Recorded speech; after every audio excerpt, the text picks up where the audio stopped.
ఎటువంటి కంటి సమస్యకైనా 100% ఆయుర్వేద పరిష్కారం Sanjeevan Netralaya. Welcome to Suman TV.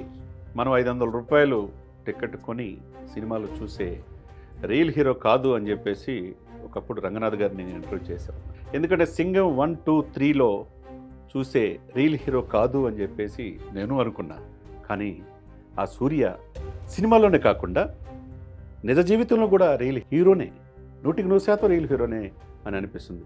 సినిమాల్లో ఇప్పటికి కూడా సింగం 1, 2, 3 చూస్తే ఇలా పోలీస్ ఆఫీసర్ ఉండాలి అని చెప్పి చాలామంది పోలీస్ ఆఫీసర్సే కాకుండా ప్రజలు కూడా కోరుకున్నారు. చాలా ఎటువంటి కాంట్రవర్షియల్ కాకుండా అటు తమిళ్లో కావచ్చు, అటు మలయాళంలో కావచ్చు, ఇటు హిందీలో కూడా ఆయన పేరు మారుమోగిపోయింది. తెలుగులో కూడా విపరీతమైన ఆయన అభిమానులు ఉన్నారు. ఎందుకంటే చాలా సింపుల్ మ్యాన్గా చక్కగా మనం ఒక గజనీ సినిమాగా చూడొచ్చు. ఆయన యాక్షన్ నెక్స్ట్ లెవెల్ ఉంటుంది. అతని బ్రదర్ కూడా కార్తీక్ కూడా మంచి నటుడు.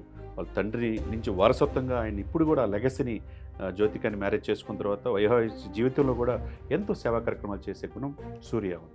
సూర్య నేను ఇందాక చెప్పాను కదా, మనం నిజ జీవితంలో 500 రూపాయలు 1000 రూపాయల టికెట్ సినిమాలో చూసే రియల్ హీరో కాదని. నిజంగా ఆయన సినిమాలో రియల్ హీరోనే, నిజ జీవితంలో రియల్ హీరో. ఎందుకంటే గత 15 సంవత్సరాల నుంచి పేద ప్రజలకి డబ్బు లేకపోతే విద్యని అభ్యసించలేం, డబ్బు కొనుక్కునే పరిస్థితి ఇప్పుడు కార్పొరేట్ వైద్యం ఉంది. మరి అటువంటి సిచ్యువేషన్స్లో ఏం చేయాలి? సమాజంలో అట్టడుగున్న వాళ్ళ పేద ప్రజలకి సహాయం చేయాలి. అటువంటిది సూర్య అగరం ఫౌండేషన్ ద్వారా 15 సంవత్సరాల నుంచి 8,000 మంది విద్యార్థుల్ని చదివించడం మామూలు విషయం కాదు కదా.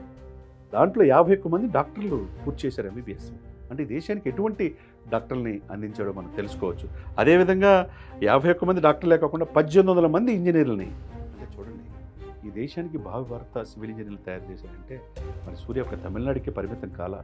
తమిళనాడు నుంచి మొత్తం కంప్లీట్గా తమిళనాడు విద్యార్థులతో పాటు సరిహద్దు రాష్ట్రాల ప్రజలు కూడా ఆయన దగ్గర అప్లై చేసుకుంటే వాళ్ళకి ఉచితంగా విద్యను ఇవ్వటం అనేది. మరి ఎంతమంది హీరోలు వస్తున్నారు పోతున్నారు.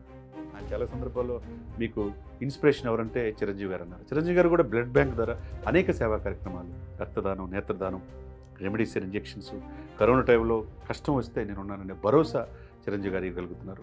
కట్ చేస్తే ఈరోజు సూర్య నిజ జీవితంలో రీల్లో కాదు, రీల్లో కూడా రియల్ లైఫ్లో కూడా ఆయన ఎంతకాలం బతికామనేది కాదు, పుట్టుక మరణం మధ్య మనం ఏం సాధించామనేది ముఖ్యం. అటువంటిది సూర్య జీవితంలో ప్రతి లైన్ కూడా సమాజం కోసం చేయాలి. To do something our society.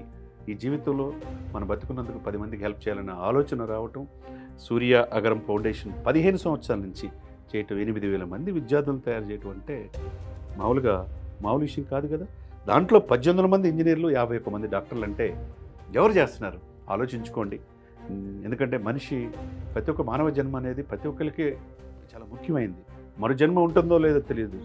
ఈ జన్మలోనే ఈ సమాజానికి, పుట్టిన నేలకి, మనతోటి పేదలకి సహాయం చేస్తే అది జీవితాంతంగా తరతరాలకు గుర్తుండిపోద్ది అనటంలో సూర్య గారిని చూసి నేటి తరం యువత నేర్చుకోవాలి, నేటి తరం హీరోలు నేర్చుకోవాలి. కళ్ళమట నీళ్లు పెట్టుకొని విద్యకి నోచుకొని ప్రతిభావంతులైన విద్యార్థులు అక్కడ ఆగిపోకూడదు.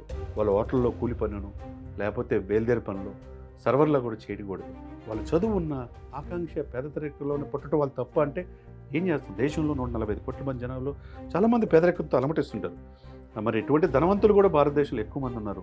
అటువంటి వాళ్ళు ఇటువంటి పేదలకు సహాయం చేసే గుణం ఉండాలి. ఆ గుణం పెద్ద వాళ్ళకంటే సూర్యలో చూసి మనం నేర్చుకోవాలి. నేటి తరం ఆయన్ని ఫాలో అవ్వాలి.